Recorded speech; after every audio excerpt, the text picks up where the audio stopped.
एक 14 साल का बच्चा बहुत बड़े-बड़े सपने के साथ अपने गांव से शहर आ जाता है। लेकिन उसके पास पैसे नहीं होते हैं, पर सपने बहुत बड़े-बड़े होते हैं कि एक दिन मैं बहुत बड़ा आदमी बनूंगा, बहुत बड़ा बिजनेस करूंगा। अब वो बच्चा बहुत मेहनत करता है, तरह-तरह के काम करता है और 14 साल से उम्र हो जाती है 30 साल। अब 30 साल में जब वो आदमी पीछे मुड़कर देखता है तो उसे समझ आता है कि उसने कितनी मेहनत करी। आज 4 फैक्ट्री का मालिक है वो। अब उसे लगता है कि यह सही समय है शादी करने का और वो शादी कर लेता है। शादी के 1 साल बाद उसका बच्चा हो जाता है। अब सब कुछ बहुत अच्छा चल रहा होता है। वो भगवान का शुक्रिया अदा करता है कि तुमने मुझे सब कुछ दिया है ज़िंदगी में। लेकिन जब वो इंसान 40 साल का हो जाता है तो उनको कैंसर हो जाता है। अब जब कैंसर हो जाता है तब उसे यह बात हजम नहीं होती, क्योंकि वो सोच में पड़ जाता है कि मैंने जो ज़िंदगी में इतना कुछ किया है, इतना पैसा कमाया है, यह किस काम का है।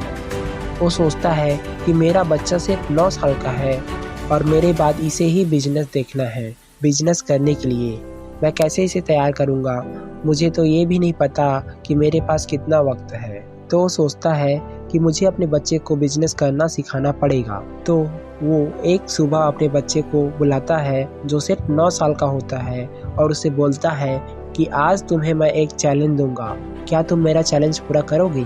बच्चा बोलता है, हाँ पिताजी, बताओ मैं क्या कर सकता हूँ। तो वह अपने बच्चे को एक बड़ा सा डिब्बा देता है और उसे बोलता है कि इस डिब्बे को उठाओ। बच्चे से वो डिब्बा उठ भी नहीं पा रहा होता है, वह डिब्बा भारी होता है उस बच्चे के लिए।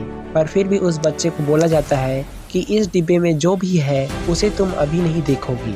घर से बाहर निकलोगे, 3 घंटे की मोहलत मिलेगी तुम्हें और 3 घंटे में जो भी इस डिब्बे के अंदर है उसकी कीमत को बढ़ाकर वापस लाना है। अब वो बच्चा हैरानी में पड़ जाता है कि ऐसा मुझे क्या करना पड़ेगा कि मैं जो इस डिब्बे के अंदर है उसकी कीमत को बढ़ाकर लेकर आऊं। लेकिन वो होता है एक बिजनेसमैन का बच्चा। वो बाहर निकलता है और देखता है उस डिब्बे के अंदर गेहूं है। अब वो सोचता है कि मैं गेहूं की कीमत को कैसे बढ़ा सकता हूँ। और फिर उसे एक आइडिया आता है कि गेहूं से आटा बन सकता है। वो पास वाली चक्की के पास जाता है और उस चक्की के मालिक को बोलता है कि अंकल, क्या आप इस गेहूं का आटा बनाकर मुझे दे सकते हो? चक्की का मालिक बच्चे की मासूमियत को देखकर गेहूं को पीसकर आटा बनाकर बच्चे को दे देता है और कुछ भी उस बच्चे से नहीं मांगता। वो बच्चा आटा लेकर घर आ जाता है और बोलता है कि पिताजी, मैंने गेहूं की कीमत को बढ़ा दिया, देखो आटा मैं ले आया हूँ।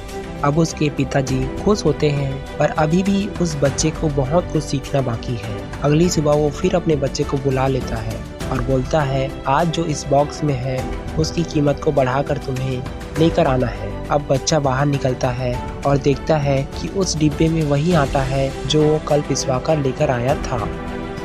अब बच्चा दिमाग लगाता है कि अब मैं क्या करूं, अब मैं आटे की कीमत को कैसे बढ़ाऊं। उसको समझ आता है कि आटे से ब्रेड बन सकती है। तो वो पास वाली बेकरी के पास चला जाता है और बेकरी के मालिक से बोलता है कि मेरे पास आटा है, क्या आप इसकी ब्रेड बनाकर मुझे दे दोगे? वो बोलता है कि मुझे सारी ब्रेड नहीं चाहिए, आप ब्रेड बना रहे हो, आधी ब्रेड आप रख लो, आधी मुझे दे दो, मेरा आटा काम आ जाएगा आपके। वो बेकरी का मालिक भी उस बच्चे की इस मासूमियत को देखकर उसे ब्रेड बनाकर दे देता है। वो बच्चा वो आधी ब्रेड की पैकेट को घर ले आता है। अब ब्रेड के 8 पैकेट मिलते हैं उस बच्चे को। यह देखकर उसके पिताजी खुश होते हैं कि बच्चा आटे की ब्रेड बना के लेके आया है, बहुत बढ़िया। पर फिर भी उसके पिताजी को लगता है कि अभी भी उस बच्चे को बहुत कुछ सीखना बाकी है। अब उसके पिताजी उसे बोलता है कि आज की सुबह फिर से मैं तुम्हें एक चैलेंज दे रहा हूँ, लेकिन आज सिर्फ तुम्हें कीमत को बढ़ाकर लेकर नहीं आना, कीमत को कम से कम 5 गुना करके आना है। तब उसके पिताजी उसे ब्रेड के 4 पैकेट देते हैं और बोलते हैं, तुझे इनकी कीमत 5 गुना बढ़ाकर लेकर आनी है। अब वो बच्चा घर से निकलता है और फिर दिमाग चलाता है कि मैं क्या कर सकता हूँ। फिर उसे समझ आता है कि ब्रेड के सैंडविच बन सकते हैं। तब वो पास वाले रेस्टोरेंट मालिक को रिक्वेस्ट करता है कि क्या आप मुझे इस ब्रेड से सैंडविच बनाकर दे सकते हो? मुझे सारी ब्रेड नहीं चाहिए, 4 पैकेट है, सारे आप रख लो, मुझे सिर्फ 4 सैंडविच बना के दे दो जिसमें 8 ब्रेड लगेगा। यह रेस्टोरेंट का मालिक भी उस बच्चे की मासूमियत देखकर उसे 4 सैंडविच बना के दे देता है। वो रेस्टोरेंट बहुत फेमस होता है और लेकिन फिर भी अपनी ब्रांडिंग के साथ पैक करके वो 4 सैंडविच बच्चे को दे दिए जाते हैं। बच्चा घर आता है और अपने पिताजी को बोलता है कि जो ब्रेड आपने दी थी 4 पैकेट, वो तो कुछ 100 रुपए की थी, पर अब मैं 4 सैंडविच बनवा के लेके आया हूँ और इस रेस्टोरेंट का एक सैंडविच 250 रुपए का है, तो यह 4 सैंडविच 1000 रुपए का हो गए। तो 100 रुपए की ब्रेड को मैंने 1000 रुपए का कर दिया, तो क्या अब मैं यह चैलेंज जीत चुका हूँ? उसके पिता मुस्कुराते हैं और बोलते हैं, हाँ बेटा, तू अब बिजनेस करना सीख गए और कल से स्कूल के बाद तू मेरे ऑफिस में आया है।